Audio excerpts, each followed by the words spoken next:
Uh, Professor Paraskaya, Dr. Fareed, Dr. Turner, Chairman, Dr.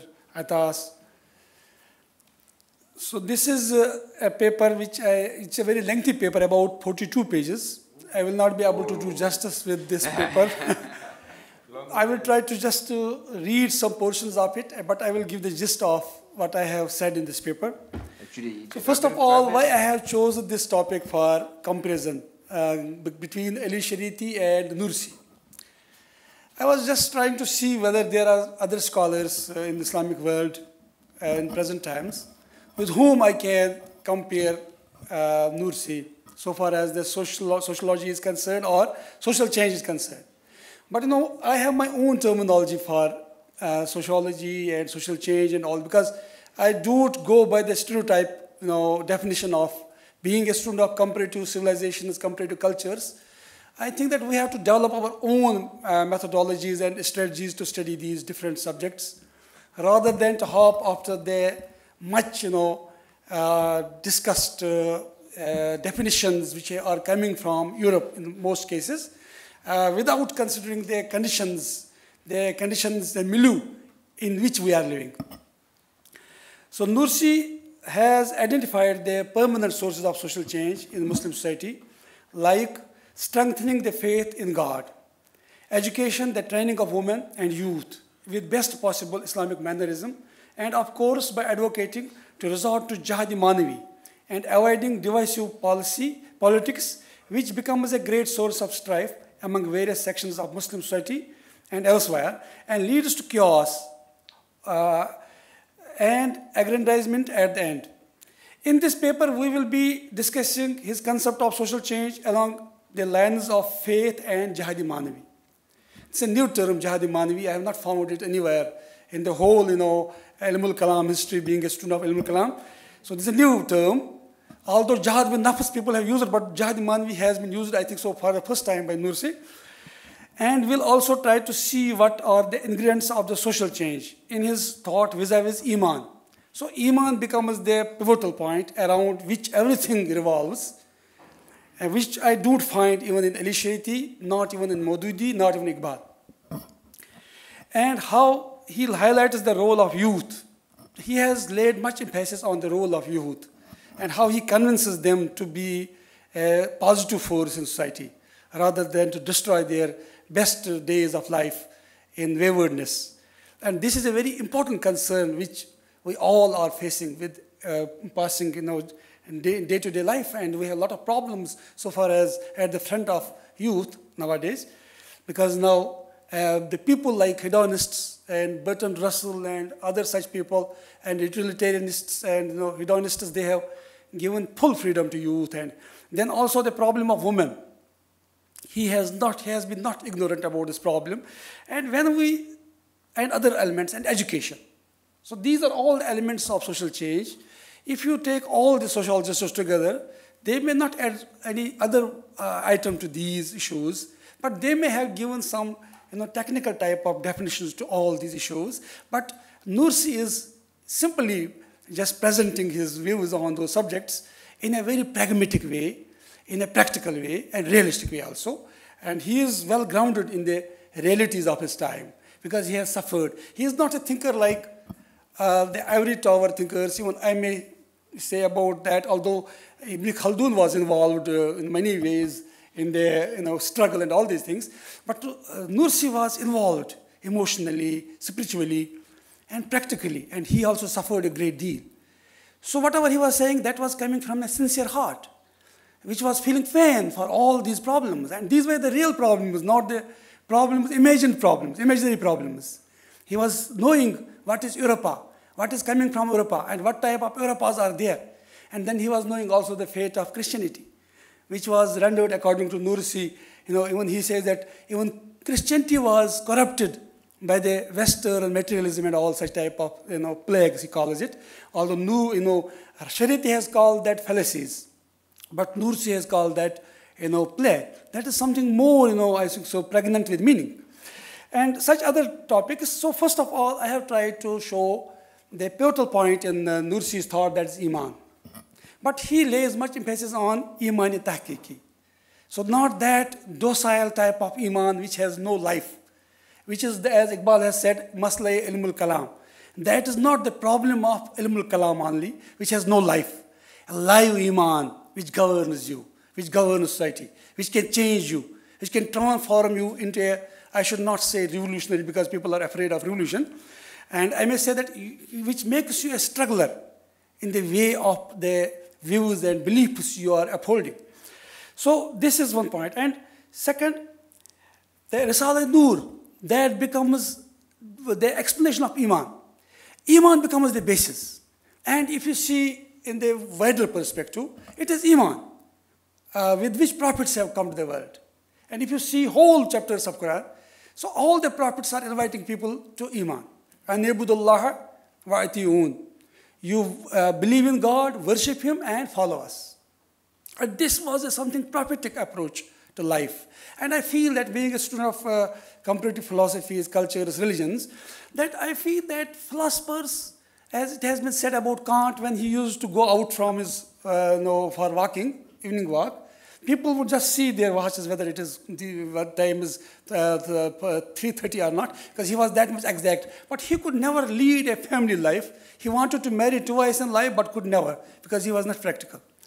In the same case, Marx, he was very much a revolutionary, but he could not pay off the debt he has taken from some friend. And he was staying on his roof of his house, and Jenny was being demanded money. Her husband has borrowed from some. So it was not that philosophical concern.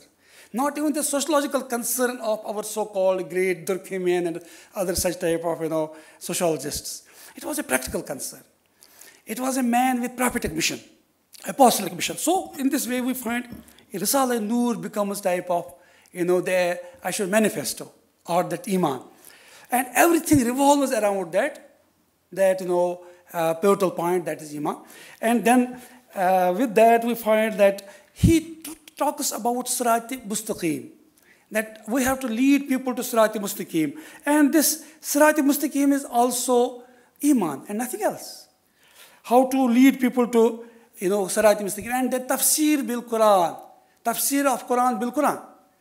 And the Quran will speak itself. When he came across the book of Sheikh Abdul Qadir Jilani, that is Gunyat Talibin, he found there that you should find medicine for your heart. And now he was in search of that medicine. And Gunyat Talibin could not become that medicine. Then he read, I am aware of time constraints. Then he just found, Imam Rabbani's book. That was, Maktubat. He found that, you should correct your Qibla. You should correct your direction. Then he found, what is that Qibla? What is that Dawa? That is Quran. And I don't find that our other thinkers, especially sociologists, it may be even Ali Shiraiti, he has talked about ideology. And ideology is man-made construct. And whenever I find Ali Shiraiti, there is a lot of tension in Ali Shiraiti. And sometimes he just supports, he says it's mustazifin and mustakbirin. Sometimes he says that it is the masses, nas, which have been extolled in Quran. They have to play a revolutionary role. And sometimes he plays the ulama against intellectuals and many such type of things. So even Ali Shiraiti and other sociologists, they could not just try to harmonize the relationship along the lines of Iman. And in this way we find it was a Jihadi Manavi concept of Nursi, which is just to explain Quran and on the basis of Iman and try to bring our society back to the track on which it was left by the Prophet. And without any sectarian approach also. That was very interesting for this. And laying much emphasis on education. And that education was not also that worldly education or religious education. And here also he seems to be very much, aware about the dichotomy between religious and secular education. And he gives the concept of Madrasatul Zuhra. And then also we find that about women, he says that women have to play a role. And he tries to convince women on the psychological grounds that if you wear hijab, if you observe hijab, what are the benefits for you? And he does not impose anything on the basis of force or on the basis of the argument, but he just tries to convince. And then youth, what youth have the role. And in this way, when we take all these aspects of social change together, we find that Nursi's approach was totally different from all other social thinkers of modern times, and include Elie Shariti. And Elie Shariti's approach, I could not fusion into a full-fledged system of thought, maybe because of his younger death and all these things and whatever the conspiracies which were hatched against him by his enemies, although he has played a very great role in the Iranian Revolution, and he is being considered to be the ideologue of Iranian Revolution. But I find the thought of Nursi, so far as social change is concerned, more profound and more involving, and it has the capacity and potential to become a universal phenomenon for the whole world. It has appeal for all sections. It is not, I should not say Elie Shariti was sectarian, but I think it is more universal. Nursi's approach is more universal. It is acceptable to all sections of society because it is rooted in the Quran. And Quran is being believed by all the sections of Muslims, whatever their sectarian differences are, if there are any. So this is one important point in the whole scheme of the social change which we find in Nursi. I could not read all the portions and I could not present everything what I had written in my paper. But I think that when I will be able to prepare this paper for publication, all other discussions which I have made in this and the comparisons I have made, for example, between Nursi and Mutahari. Mutahari is very important also because he has talked about society a great deal, sometimes more than other modern ulama in the East and Western context. But then all these things can be discussed, and even something of Ibn Khaldun, because Ibn Khaldun is also very important in many ways. But Nursi has just dealt with this problem without any academic, without any academic ambience. Not academic. It's not for academic purpose. It was not for something, for some research or for some theorizing something. But it was something a need of the time. It was pragmatic. It was practical. So that makes Nursian approach to social change and his views about society totally, I should say, different from all other thinkers who preceded him, or even today we do find. This is my last point. When I see in the modern times, because I have been in this tradition, I have been studying our revivalists in modern times. My 3-4 books on the subject are there. I was just trying to see some element of this unifying thread, like Iman, like Jihad-e Manavi, and like Imani Tahqiqi. In those thinkers, I found ideology is being given more emphasis than Iman. And ideology, I always think, is system of thought, about politics, about social aspects, but that is man's role is more important than the role of the faith or role of the conviction of a person. So with these words, I think that there is a good scope for comparing Sayyid Nursi with the great sociologists of our times, especially in Muslim society like Elie Shariti.